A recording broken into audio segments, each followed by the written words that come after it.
Hello Internet, welcome back to another episode of Pokémon White version. In the last episode, we explored everything there was to do on Route 10. This time,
it's time for Victory Road. This is the final dungeon in the game, in the main story at the very least, and the build-up to it is absolutely fantastic. On top of that, any wild Pokemon encountered in this cave will have the same music that would normally play whenever you encounter two Pokemon in dark tall grass. It's just another thing to make this dungeon feel a little extra epic. The music also won't be interrupted when you use Surf. There's all sorts of things like that make this by far the best Victory Road in the series, in my opinion. It also has unique mechanics that are, exclusive to Victory Road. There's so many rooms where, there's optional TM usage. For example, Surf is only used to gain access to extra items, or Strength is only used to open up shortcuts to get back to areas you've already been to. It's such a well-designed Victory Road that, it kind of makes every other Victory Road in the series worse by the fact that it exists. Especially future Victory Roads that go back on, optional HMs and everything. It's just unfortunate that, Victory Roads really did peak with Black and White. Okay, so trainers in this area are going to have the strongest teams we've seen up to this point, including better than those on Route 10. Even Pokemon that generally aren't too much of a threat like Whimsicott here are things you're going to have to be careful against. It's using Tailwind to increase the speed of the rest of its team. Things like that you're going to have to watch out for. Trainers here are going to be using tougher movesets than trainers in other areas in the game. Alright, Zebstrika's next. We have Excadrill, so that's a nothing issue. Alright. Everyone on the team should be able to get some good usage here due to the Pokemon that trainers are using having some pretty varied types.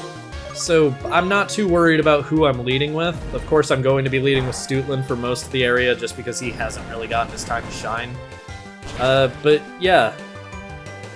Basically, if you want to explore the entirety of Victory Road, that shouldn't be too difficult for you, especially the way I'd recommend doing it is reaching the top first, because once you reach the Pokemon League, you can fly there and then be able to come down from the top and explore the area and fly back whenever you get lost.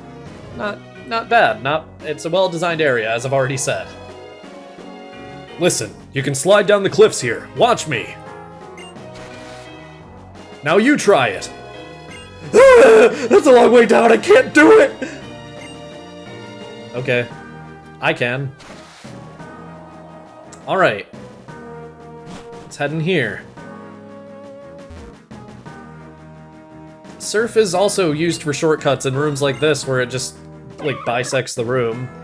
We can use Surf here to get rare candy. Okay. We can use as many of those as possible. Usually, Victory Road is a place where you'd use rare candies. I am definitely going to be using some at the Pokemon League. However, for the most part, I'm going to be saving rare candies for later. If you're planning to go, you know, end your journey after fighting N and that's going to be the end of your playthrough, this is definitely the best place to use your rare candies because you aren't going to be gaining much more experience. However, if you plan on playing through all of the post-game and everything, I mean, there's better places to use your rare candies. I'll be using some if Vanillish isn't evolved by the time we're at the end of Victory Road. However, in all likelihood, Vanillish will be fully evolved by the end of Victory Road. This is a trap. That'll just take you back down, so don't go down that cliff. Alright. Yeah, in all likelihood, Vanillish won't be fully evolved by the time we're through here. And because of that, rare candies are going to be used then. On top of that, if you're going to the battle subway every day and just doing 7 battles in the multi-train, there's a chance you've gotten even more rare candies from talking to the guy in Anvil Town. That's something that I wanted to do in this Let's Play, where I would, you know, fight him between every episode or every session, and then by the end of the game, I'd have enough rare candies that I could use rare candies here and at the end of the post-game. But, I don't know, I kind of wanted to not waste my time doing that. Again, you're probably pretty competently leveled at this point, and if I don't feel competently enough leveled to fight the Elite Four by the time we're through here, which, if you didn't know, is what the trainers at the Pokemon League are called, I'll just do grinding off-screen, or rare candy off-screen, because I don't have any shame, but, like, it's not a huge deal. Worst case scenario, your Pokemon need a little extra training afterwards, and you can go to Small Court or Big Stadium. And yeah, I mean, the game again has you relatively competently leveled throughout the entire journey. So, yeah. Anyway, there are some encounters in Victory Road here. Fracture is a great late game addition to your team. It's Axew's evolution, guaranteed to be level 40 with a great TM compatibility, evolving in only 8 levels. Not a bad choice at all for your team. Heatmore is kind of mediocre, almost identical to Simisear stat-wise, only slower, and it doesn't even have comparable TM compatibility. Any moves that give it a good type coverage are saved for later games, so yeah, good luck using it if you want to catch one here. Durant, the prey of Heatmore, is better than Heatmore. Bug Steel is a great type. It gets good use out of both abilities it can have. It's very fast and it has high attack and defense. Access to Iron Head and X-Scissor through level up, as well as Crunch and decent TM compatibility. Definitely not a bad Pokemon at all. Excadrill can be found 100% of the time here in Dust Clouds. We've been using Wilbur for the entire journey. You know how good Excadrill is. Starting with Earthquake and Rock Slide at this point, as well as Metal Claw through the move relearner, yeah, it's good at this point even if you want to pick it up now. Dino is the pseudo-legendary of the Unova region. Yeah, I was wrong before when I said Axew was. I was corrected on what qualifies as pseudo-legendary, and what better time to bring that up than now when we're actually talking about it. Dino sucks. Not only does it have unusably bad stats for the point we're at now, but it only evolves once it reaches level 50, and then again at level 64. Dark Dragon is a great typing, with its family being the best and competitive at the time. It learns great moves, it has great type coverage, and it even has Levitate once it's fully evolved, but level 64 is the highest evolution level requirement in the entire series, even to this day. Zweilous' stats aren't good enough to justify using Dino, even to this day. What am I saying? Okay, Zweilous' stats aren't good enough to justify using Dino even this late in the game, which is so unfortunate. Alright, if we head down this cliff, we can get TM12 Taunt. Kinda doing this ahead of time because this is all in my notes for the next episode, but whatever, I'll get it done ahead of time. And if we head down here, we can go into this cave. which, I mean, we're back at the start, obviously. This is the surf cave from the beginning where we got the rare candy. So I'll meet you back at the area where I was. That didn't take long. Alright. Let's head in here. There's a veteran in here. George fainted in that last battle, so let's heal him. Decided to put Stootland in the back for a little bit. I'm gonna be leading with George since George is the lowest leveled, and having George hold the lucky eggs. Stootland and Strawberry are holding the experience shares. And suddenly I am wishing I was still leading with Stootland for Crunch. I think we have Bite on George, but George is not very good as a physical attacker, so yeah, okay. It has Thunderbolt? God, I don't know a lot about Behem. I did not know it got Thunderbolt. It's not surprising. A lot of Psychic types do get Thunderbolt and Ice Beam and moves like that. Psychic is one of the better types for type coverage, in fact, now that I'm actually thinking about it. But I don't know. I didn't expect Behem to have it. At least I had a good switch in there, because it decided to go for Shadow Ball. Alright. I don't think Crunch would have one-shotted there anyway, thanks to Stootland's nature, but still. Heatmore is next. If only George didn't take a ton of damage there.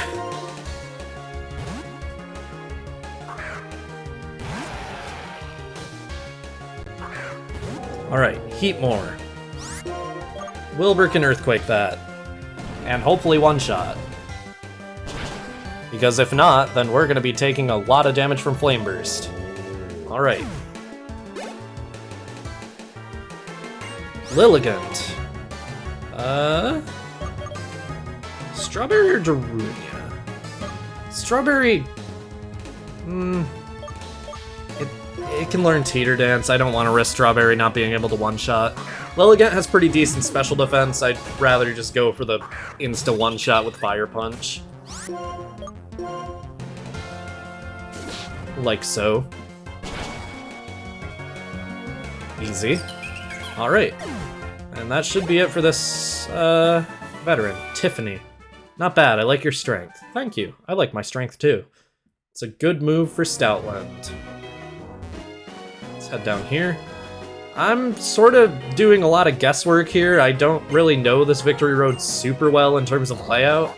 A lot of that is intentional. I was trying to keep this area sort of like the most mysterious of all for me in this Let's Play.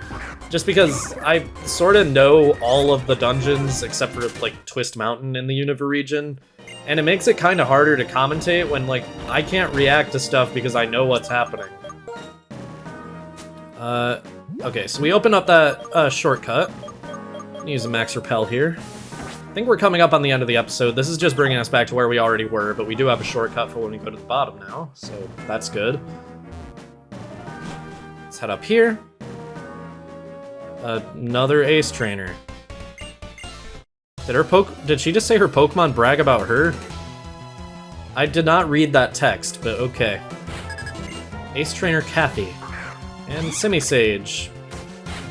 All these people have the worst possible leads for George. It's making me regret switching George to the front, because Stoutland also could have dealt with this. I think Strawberry is a good switch here. Can survive a Seed Bomb at the very least. If it even has Seed Bomb. It will. Yeah. A lot of the time when NPCs have Pokemon, they're just gonna know whatever they would learn at any given level, but Game Freak would know better than Are you kidding me? How embarrassing, okay. Well, yeah, Game Freak would know better than to let Simisage have Vine Whip in Victory Road, I guess, but I was sort of hoping Vanillish would outspeed there. I should have figured it wouldn't, but can't blame me for hoping.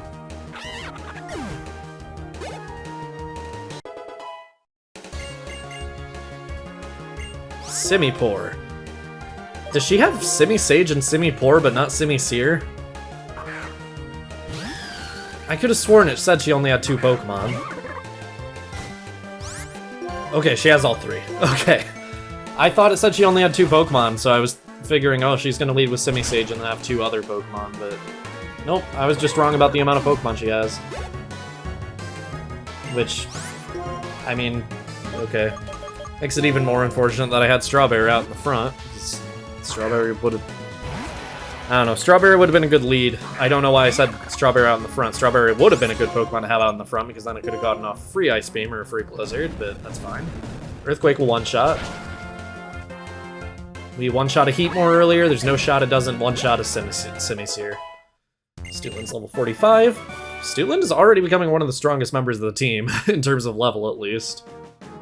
Let's heal up, because I don't like having a fainted Pokemon in Victory Road. That does not feel good. Alright, out here, there's a full restore. And that's all that's out here, okay. Let's head back downstairs. What? Oh, wait, Wait, what? Okay, I'm actually lost now, okay. Out here is where this veteran was. I'll be back when I figure out where I am. So we haven't actually gone in this direction up here. Okay, so we have a new room at the very least. Let's fight this guy. I want to fight everyone in here for the experience because we are heading up to the final area. And my Pokemon are a little lower leveled than I'd like, if I'm being completely honest. Want to minimize the grinding as much as possible. Scrafty. I'm probably going to cut out this battle. Black Belts aren't going to have any Pokemon we haven't seen before. We saw Scrafty in the last episode. I mean, fighting Pokemon are just boring to look at. It's not good to fight when I am lost. True. This guy did have a Conkeldurr, which was a little scary, but we managed to get a critical hit Aerial Ace, so... yeah, even that's not a big deal. I am a doctor. If you have a Pokemon in bad shape, let me see your Pokemon in battle. That... a little backwards, your logic there. If you have a Pokemon in bad shape, let me beat it to a pulp. Dr. Logan. Gothorita. Really? It's high enough leveled that could be a Gothitelle. Why are you using a Gothorita in Victory Road? Gothorita evolves at level 41. Okay, Doctor. This guy's strange in more ways than, like, initially were obvious. Future Sight. Let's do Surf. I believe Future Sight hits with a Psychic move starting in Gen 5. Normally, Future Sight, when the attack actually connects, is typeless, but that was finally fixed in Gen 5. Because typeless isn't even a thing anymore. Curse, for example, used to be question mark type, which is typeless. Curse is a ghost type move now. Let's Fire Punch. That'll easily one-shot. Leavanny is actually the stronger of the Pokemon here. It definitely should have been Gothitelle. Level 47. Wants to learn Superpower. Lowers the user's attack and defense. It is more powerful and more accurate than Hammer Arm.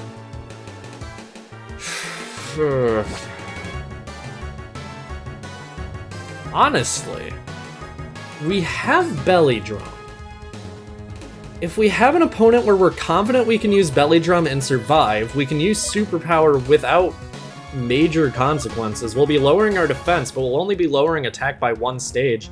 And if we use Belly Drum, we're +6 attacks, so we'll still be +5 after a single use. Hammer Arm lowering speed every time it's used is also a little unfortunate. And what are the odds that we use Superpower and don't knock out? I think I'll go for it, just because I think Belly Drum kind of balances the issue with it. I've never used Superpower on a team before, I've always rejected it, but that might be interesting. Have this guy heal my Pokemon. I aim to be the best doctor in the world, but first I intend to become the best trainer in the world. Okay. There's one thing I wanted to do on Victory Road before ending the episode, but maybe I'm thinking, like, too far ahead. Maybe it's in the next episode. Or maybe not. Okay, well, I'm clearly confused, so we'll figure this out in the next episode. Next time on Pokemon White version, we'll see the rest of Victory Road. See you guys then.